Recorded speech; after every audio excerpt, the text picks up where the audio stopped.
Yo guys, GamingSmoke here, back again for another Marvel Battle Lines video. Today we're going to be revisiting the team build guide or deck building guide. If you saw my last video a little while ago, there's been quite a few changes in the game, so I thought I could do another video just to show you guys what kind of teams I like to use, and hopefully this should help some new players to the game. So as always, we have a selection of leaders which you can choose. So certain leaders have certain abilities that help buff your team. Check out my previous video where I went through each leader and where to get them and how to get them. But let's start off by saying you definitely don't want to choose your starting leader because they're terrible. But to do this quick little video, let's do Iron Man first because he is probably one of my favorite leaders. As always, you want to start off by using 3 zero cost cards. You preferably want to use a zero cost card that has an actual ability or one that complements the team you're trying to build. So with Iron Man here, what he actually does is he will increase a cosmic fragment on the board by 1 if you have 4 or more. So you want to use zero cost cards that actually increase cosmic fragments. So we have Black Cat here, as when she moves she will collect a nearby cosmic fragment. We got Karen Page, when she's knocked out she'll give you 1 cosmic fragment. And I like to throw in Man Ape just to take out some enemies such as Stick, who don't have such high health. If you want, you could also put in Tony Stark because he collects cosmic fragments. If you put him on a square that has one next to him on his left or on his right. So this kind of team here would be one I use for just pretty much everyday events, or sometimes in arena depending on how I feel. We then want to focus on adding other cards to the team. So I like to use cards that actually have an ability, such as, let me use my 2 cost cards here. So I like to use Rocket Raccoon and Captain America. So the higher your cards are, the better they're going to be, because they're going to be able to do a lot more damage. As you can see, my Captain America is maxed out at level 5 and he will deal 307 damage to all nearby enemies. So I would definitely put him on the team. I'd also put down, where is he? As I said, Rocket. Actually, let's change this by attack. So Rocket should be, yep, here he is. So he has quite good attack as well at 745. I also like to use a card that helps control the board, such as Malekith. And you can also put down Thor as well, but Thor is a 3 cost card. So if you don't have Thor, you can use Xiao Lao, as Xiao Lao is a very good attack stat. The higher his level is, the better he will be for you. But in this instance, I'm going to be using Thor just for that board control. And I want to put down some action cards. So I like to use 1 cost action cards where possible, or 0 cost action cards. If you happen to have Photon Strike, that is also a very good card you can have and put in the team. If you don't actually have Photon Strike, you can use Sharpshooter's Arrow, as that works well as well, or Common Enemy and Techno-Organic Virus. So as I said, this team has board control with Thor and Malekith, as well as the ability to take out annoying enemies with Captain America and Rocket Raccoon. You also have the ability of picking up extra cosmic fragments with Karen Page and Black Cat, and Man Ape is there to do a little bit of damage to some annoying enemies that the enemy tries to put out straight away. I've also got 5 action cards here. To be honest, I would say you could get away with 4 action cards. So if I did want to take out an action card, I may take out Common Enemy. And I may put in, where is she? If you know who I'm going to choose, let me know in the comments below before I choose her. She is Uma. So I like Uma a lot because she is a low cost card that actually deals damage to all distant enemies on the board. So she is a pretty good card. She deals 198 to 242 damage. So yeah, this is a typical team I may run. As I said, I may do some swapping out of some particular cards depending on what event it is or if it's arena, etc. But this team works fairly well. But I'm actually going to talk about some decks I've already pre-built for you guys. So I'm going to talk about this challenge mode deck. Let's make something happen here. So you may have seen me use a deck like this in one of my other videos, but what it basically does is we have Baron Strucker, Hydra Squad leader and Dark Elf leader. They are all 0 cost cards with pretty decent HP stat and attack stat. So if you see, I'm using Black Widow as a leader. What she does, she has the ability to buff 0 cost cards HP by 50 or 100. So that is something that is very good for us. So what I would do, I'll put down maybe Baron Strucker or Hydra Squad leader, etc. on a square, And then next I would play Nick Fury, because what Nick Fury does, he buffs the attack stat of all distant allies. So you would need to put him maybe in the bottom left corner, bottom right corner, and he'll be buffing your 0-cost cards. But I would also put down stunning visual effects before I play Nick Fury as my third card that I play. So I would put the 2 cards at the top, put stunning visual effects in the middle, put Nick Fury down at the bottom, and he'll be buffing their attack. Literally, if he buffs their attack once and then I play Hellstorm, who is level 4 in the middle, that is pretty much it. Game over. We have won.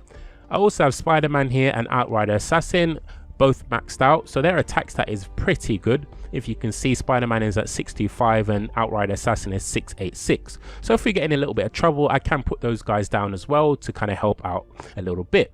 So I'm running 5 action cards here: Yakka Arrow, Sharpshooter Arrow, Photon Strike, and Techno-Organic Virus, as well as stunning visual effects.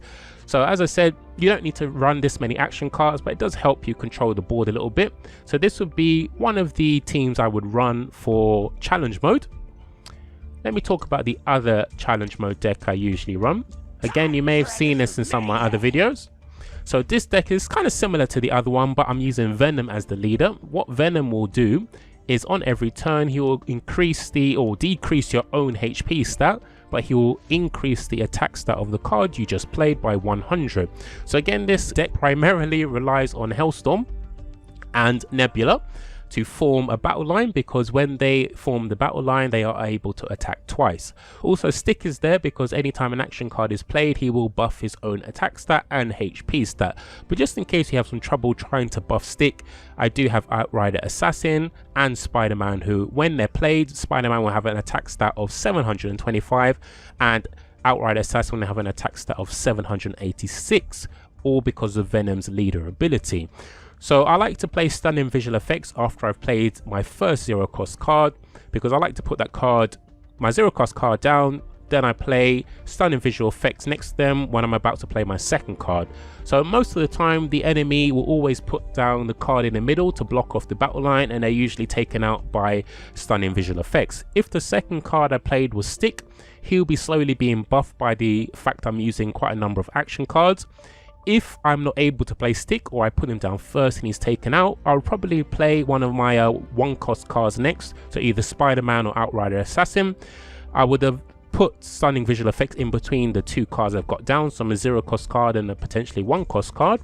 I would then possibly buff them with Box of Scraps, use Techno-Organic Virus on any other cards, or Photon Strike depending on how many Cosmic Fragments I have. And usually if I play Hellstorm, I'm pretty much able to win quite easily with that. But sometimes it can be a bit tricky if the enemy is using a leader that has a HP stat of 2480. You may need to be doing a little bit more juggling around to try and get the battle line you want. Okay, so let's talk about another challenge mode deck. So this is quite similar to the previous one, but what is different about this is that it's mainly used once you get past 24 wins, because the enemy's HP stat will be like over 9,000. Yeah, exactly, over 9,000. So what you would need to do is use Absorbing Man, play them next to the enemy card. He will copy their HP stat. You would then use Mental Subjugation to swap over his HP and attack stat, and then his attack stat would be over 9,000. So that would allow you to take out the enemy leader with 1 battle line attack. But you will still kind of rely on using the same card. Scorpion is here though, just in case you get an annoying enemy, because your normal action cards won't be able to take out the enemy as their attack stat, sorry, their HP stat will be so crazy high that it will be ridiculous. But Common Enemy will come in handy here, as you will be able to use that card to take out a crazy enemy, because Scorpion's special ability, if he does any kind of damage to an enemy, he will automatically take them out. You can swap maybe one of the cards for like Spider-Man for maybe Squirrel Girl if you want, but I like Spider-Man because of his special ability, as when he's played he will tie up a card in the opponent's hand, making them unusable for the next turn. So I do have some other decks depending on what the event is. So I have a Baron Mordo event. So Baron Mordo, when you attack his cards or knock them out, it'll deal damage directly to his HP stat. So I like to have Malekith on the board for a bit of board control, and he allows you to continually knock out enemies. All Dagger, Uma, Electro, Loki, Daredevil, Mane, Ulysses Claw and Okoye all do damage on summoning. And I also have 3 action cards here that can also take out their enemy cards. So Also got one here for Mysterio event. So quite similar to the Baron Mordo, except you start off with 1 HP. So if they hit you once, you're literally dead. So you definitely need to use Black Panther as your leader here, because if your HP stat is below 1000, he will deal 80 damage to all enemy units on the board. So that is something very good. Very good, I must say. So he is a must-have for that event. And again, I have some cards here with a bit of board control. Once you have done Thor and Malekith, it's pretty much game over. They're going to control the whole board for you, and Rocket and Cap as well can do a bit of board control by taking out a few annoying enemies. So let's quickly talk about Arena. So one of my Arena decks actually would be this one here.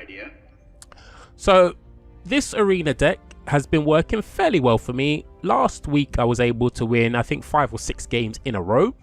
What I would do basically is collect my cosmic fragments. Once I get to 4 cosmic fragments, I will be able to be in a good position, because as you know, when Iron Man is your leader, he will increase the 1 cosmic fragment on the board by 1, and you just got to keep playing 2 cost cards and you always remain at 4 cosmic fragments. The only trouble is I do only have 3 action cards, so that can be a bit annoying, because once you've used them up, that is it, and your enemy may still have a lot of action cards left. I would not play Captain Marvel until the very end. Captain Marvel is the card that's going to seal the win for you. When she appears in your deck, I wouldn't actually swap her out of your deck, because you want to keep her hidden. You want to keep all your cards like this hidden from the enemy. So until the last moment is when you play her. I was able to win quite a number of games by using her right at the end. For example, I would have Thor down and Karen Page. If I put down Captain Marvel, she'll boost Thor's attack stat to 1500, as well as hers at over 1000. So that is pretty much game over again. If you don't have Captain Marvel, you could substitute her for Xiao Lao or Thanos IG. Same thing, you want to hide those cards and use them at the last moment where possible, and then surprise your enemy by putting them down, and you've literally won the game. Okay, another Arena deck you could potentially use would be this one. So this is actually a suggestion from Mitchell in Smokeforce Guild. Thanks for the suggestion. So again, same thing, you want to collect as many cosmic fragments as possible. You'd put down a card like Malekith to kind of bait your enemy into using action cards unnecessarily, and then when you're ready, you want to play your harder hitting cards like Xiao Lao and Thor. But again, you want to save them until the last minute where possible. Because these cards have such high attack stat, it is quite easy to form a battle line and win. But as you can see, we actually have 5 action cards here. So I have noticed actually in the leaderboard there are a number of people, pretty much all of them, using quite a number of action cards, because the more action cards you have, the more chances you have at board control. So you can always remember, if you're not sure what type of team you want to build, there is a quick way to find out what type of team you should build for a specific type of mode.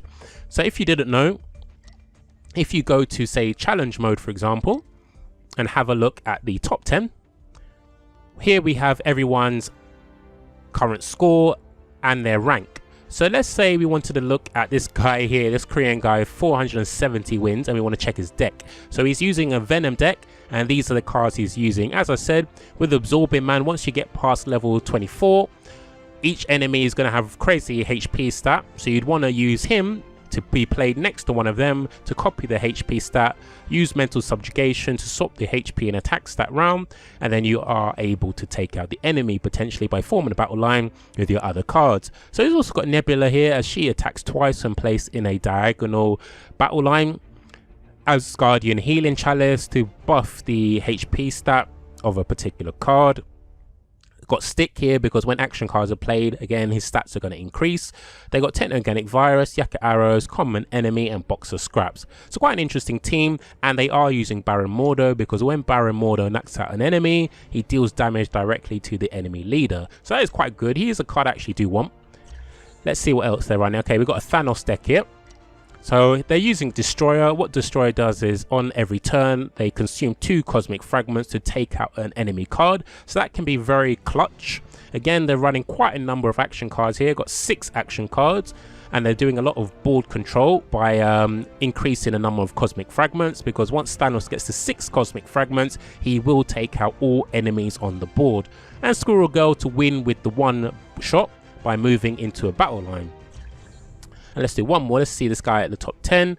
So okay, he's using Abomination, quite interesting. Star-Lord is pretty good because look, at level 4 he does 479 damage to a distant enemy. That is quite high attack damage. Knocked out, or kicked out, sorry. This is a card I see a lot, but he's also using Thanos IG. So Thanos is one of my favorite cards to use. I'm not using him as much these days because he is a 4-cost card, and I find the cards I am using instead are able to get the job done. But he is a very good card. Once I get mine maxed out, his HP stat will be at 1500, which is crazy. They're going to have to waste a lot of action cards on him to get him out of the game. And his attack stat is not that bad either. So let's have a quick look at Arena and let's see what kind of cards people are using there. So same thing. If you go to the top 100, you can see a whole heap of cards and a whole heap of players here. So let's see what Brown 94 is using. There you go, Baron Strucker, Kree Guardian. So low cost, 0 cost cards with a nice HP and attack stat. Black Cat, Xiao Lao, Kicked Out, Yaka Arrows, Photon Strike, Techno-Organic Virus, and Suppressive Fire. So Suppressive Fire, like Baron Strike, Destructive Hell, those are very good 1 cost epic cards. So if you have those epic cards, definitely make sure you put them in your team. And as I said, many people are using Kicked Out as well. The higher your cards are, or the more cards you have maxed out, the easier this will be for you and getting higher up in the ranking. So this card team here, they're focusing on buffing the HP stat of the 0 cost cards which are played. They've also got Cull Obsidian because when damage is dealt to him and he's not knocked out, he's going to increase his own HP stat by 218 at level 3. So that is quite an interesting special ability, kind of like Luke Cage does a similar thing. So again, Xiao Lao.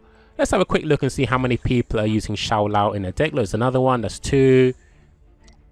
Okay, no Xiao Lao this time, but they are using Captain Marvel. Okay, Xiao Lao again. Let's have a look at the number 1. Okay, no Xiao Lao, but they are using the OG Thanos with Thor. So Thor is maxed out, Thanos is level 3, Malekith maxed out, Captain America maxed out, Man 8 maxed out, Karen Page maxed out, Baron Strike maxed out, Photon Strike maxed out, Kicked Out maxed out, Techno-Organic Virus maxed out, Black Cat maxed out, and the only one that isn't maxed is Suppressive Fire. So that is annoying. But Thanos maxed out as well. Yeah, it is crazy to think that these guys have all these cards maxed out. But obviously, as I said, the higher level your cards are, the better you're actually going to do in this game mode. But personally, I don't always like playing Arena because it does take a little while taking on these enemies. I prefer to play challenge mode. It is a bit quick and easy, but whichever mode floats your boat, that is for you. But yeah, I hope you enjoyed this video. If you've got any tips that you want to share with other players of the game, feel free to leave a comment in the comment section below. Join our Discord, feel free to message me in there, contact me on Twitter, etc, etc. But I did hope you enjoyed the video. I may be back again in the next few weeks or so with another guide. That's if they've added some new content to the game. So I hope you enjoyed the video. Feel free to like, comment, and hopefully subscribe, and I look forward to seeing you in the next one. Thanks again, guys. Take care. Bye.